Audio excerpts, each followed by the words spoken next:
we are not just biological organisms, okay? We are psychological, biological, and spiritual. They're all one. They're not different things. Because in the end, what is the substance of the mind? No one knows. We're not talking about the brain, we're talking about the mind. What's the substance of the mind?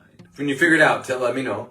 What's the substance of the spirit? What's the substance of your body? Well, it's made of tissues, organs, okay? And they're made of molecules, and they're made of atoms, and they're made of protons and electrons, okay? And what they're made of? What are they? Well, yeah, nobody knows. The point is this. When we heal, when we need to heal on all levels, but especially. So remember, the tumors are just merely manifestations of what's going on in the tree. The roots of the tree of cancer are just psycho-spiritual. And we've got to deal with it. Very, very important. And we've said this before, and I'm going to just say it one more time because I can't say it enough. And that is 90% of our mind is subconscious. That is, we don't know what it is we're thinking, and therefore we don't know what it is we're telling ourselves, because we all have an involuntary thing going on inside of us called thinking. It's not voluntary, it's involuntary. And it can also be known as our internal dialogue. Now, psychologists, Western psychology has gotten into it. There was a great Western psychologist, Albert Ellis, who did something called rational emotive therapies. There was another guy named Fritz Perls who did Gestalt therapies. It had to do with the mind and the body and all that sort of thing. Anyway, the point is this. You can't control the content of your thoughts. Your thoughts are going to happen just like your heart is going to beat as long as it's going to beat. Your cells are secreting. Your glands are secreting. So that's happening. Your body is happening. Your life is happening. It's not a doing. You're not in charge of this. You think you're in charge of your life? You really think you're running the show? Huh? You think so? Okay. Think about it long and hard. Think about it long and hard. And you're going to find out that life happens. Anyway, and as John Lennon said, it happens while you're busy making plans. The only power we have over the mind is to turn it off. We have to. Why?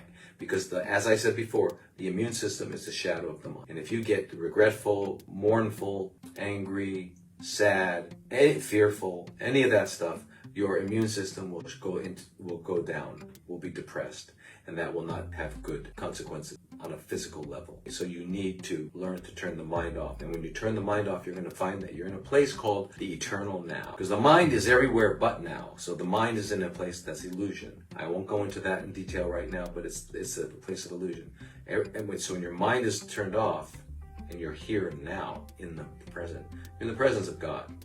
It's where God lives now, here. And you're in bliss. And your immune system is pumping. Power. So we got to learn to turn off the mind. So the way to deal with all these things is to not deal with them. Is forget them. Western medicine, like what I learned as a psychologist, was something called systematic desensitization, which works really well. I would take someone with a situation that caused them a lot of anxiety, a lot of psychological pain when they thought about it, and then I would break that up into the least amount to the most. For example, they had a phobia, and the phobia was flying on a plane. So the worst part would be sitting on the plane, the engine starts, and you're like that. That would be the worst. The least would be you just decided with your husband or wife that you're going to take a plane somewhere together.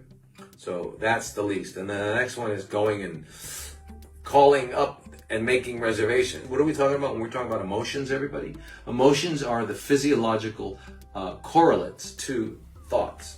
So thoughts that don't have physiological correlates are just called thoughts. They're not emotions. An emotion has a physiological correlate.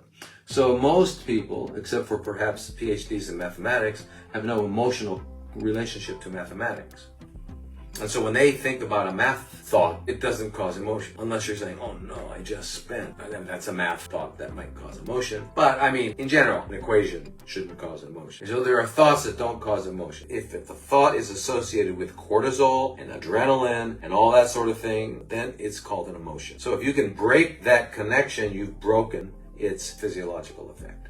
And that's what we did in psychology. It was called systematic desensitization. What I'm saying is in the East, they said, forget that. Just go way above the mind and turn it on.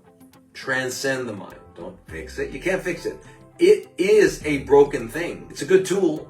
It's going to get you lots of stuff. But when you're not using it, turn it off. And that's what mantra is all about. If anybody knows what mantra is about putting it somewhere to keep it busy so it doesn't attack you. Listening to your breath is beautiful. Learn to listen to your breathing, because your breathing is God in you, is your life. When it's gone, that aspect of you that is eternal is gone, and your body turns back to earth. Listening to your breathing, very important.